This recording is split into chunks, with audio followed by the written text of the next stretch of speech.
Oi, meu nome é Matheus Henrique, do primeiro C do SESI Ibura, e esse é o vídeo de recuperação de ciências humanas. E eu vou começar pela parte de Miquelon.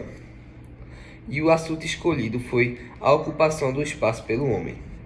Existem o espaço natural e o espaço geográfico. O espaço natural é aquele que resulta das dinâmicas naturais, os diferentes elementos da natureza: rochas, solo, vulcões, climas, mares e rios. Vegetação vem se formando e modificando há bilhões de anos e constituem o espaço natural. A noção do espaço geográfico, por sua vez, parte de outra premissa. O espaço geográfico é o resultado das ações humanas que transformam o espaço natural.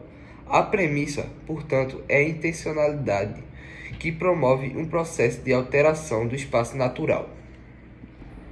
O conceito de paisagens. Lá diz respeito à parte visível do espaço geográfico, aquilo que nossa percepção, nossos sentidos, em especial a visão, consegue captar. Ao nos referirmos a paisagens, normalmente pensamos em natureza ou a uma visão aprisível. Para alguns teóricos, as paisagens podem ser divididas em paisagem cultural e natural. A paisagem natural é caracterizada como toda aquela sem a materialização de trabalho humano. Já a paisagem cultural é identificada pela presença de elementos humanos antrópicos que se materializam por meio da exploração e transformação de recursos naturais. Bibliografia. Milton Santos foi um dos maiores pensadores brasileiros.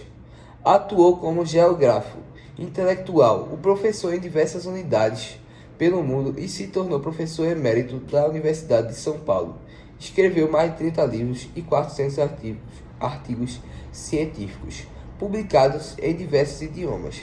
Ganhou o primeiro prêmio internacional de geografia Walter Ludwig em 1994, considerado o maior prêmio da área. Seus estudos inovaram a área da geografia urbana. O conceito de região e regionalização do Brasil. O conceito de região apresenta diferentes interpretações. Pode ser interpretado como um recorde espacial determinado por uma escala geográfica, ou seja, tamanho da área de abrangência de determinado fenômeno espacial. Mas a região também pode ser estendida como uma síntese de diferentes características espaciais a partir da interação de elementos naturais ou sociais. E agora vou para o segundo assunto escolhido para a parte de Alisson, que o assunto é a questão do trabalho no Brasil. A abrangência da escravidão. A escravidão das pessoas é uma realidade tão antiga quanto a própria vivência humana. Praticamente todos os povos conviveram ou ainda convivem com alguma forma de cativeiro de seres humanos. No Brasil, esse fenômeno foi basilar para a construção da nossa sociedade.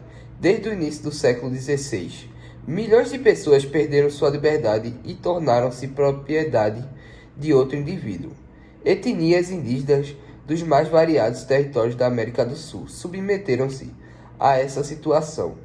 Destino semelhante foi enfrentado por um vasto número de comunidades africanas, trazidas à força ao Brasil por quase 3 séculos e meio.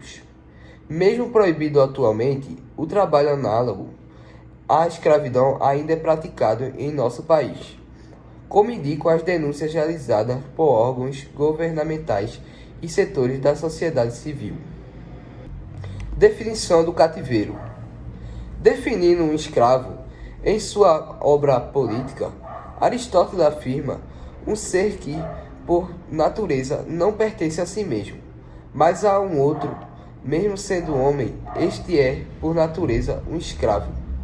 Pertence a um outro e, mesmo sendo homem, é objeto da propriedade, instrumento ordenado à ação e separado. Com base em uma escravidão naturalizada do fenômeno, o antigo filósofo indica um componente fundamental da escravidão tradicional: a supressão da liberdade de um indivíduo. e sua submissão à vontade de outra pessoa. Assim está sempre à disposição de seu dono. Saindo da parte de escravidão, agora eu vou falar sobre trabalho assalariado. Estabelece uma troca em dinheiro. O empregado oferece sua força de trabalho para o empregador e recebe uma contrapartida pelos serviços prestados.